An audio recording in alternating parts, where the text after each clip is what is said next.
decided to do our research project on jobs and immigration because we thought it was a big problem faced by many people. What kind of things we want to tell the world about which jobs deserve money? I learned many new things, and by meeting the experts, it also showed me how there are people that are interested in what I'm interested to, making a difference, finding out these things and putting it on a platform where people can actually find out too.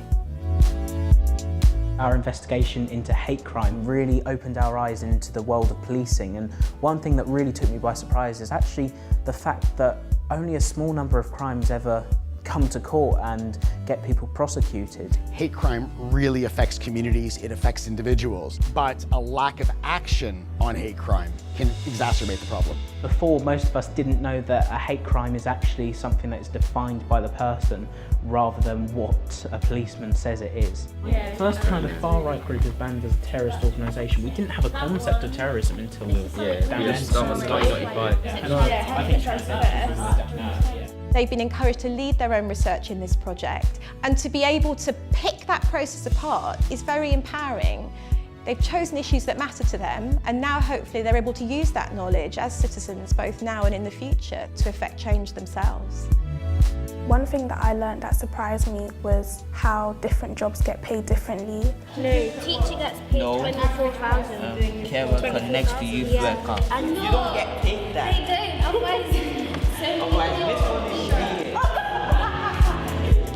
We spoke to a food expert who came in and helped us understand different cultures through the medium of food. The links between food, immigration, belonging, we live in a very highly globalised world.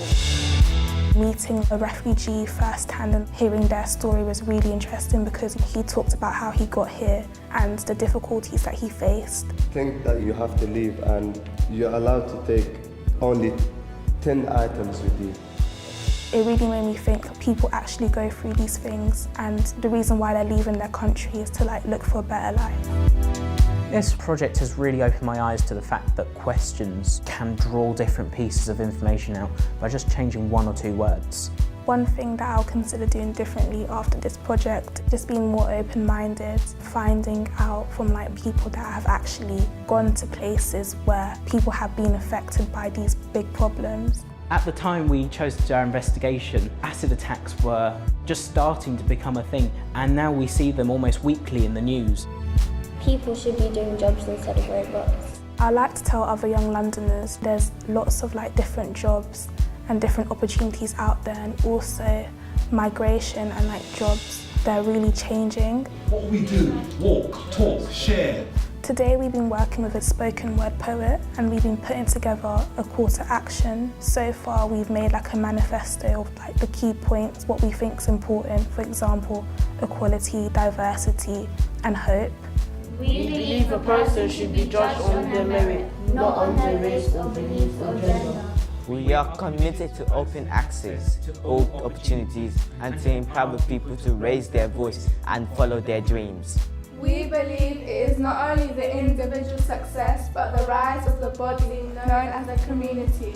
We inspire new conversations that will be heard by you.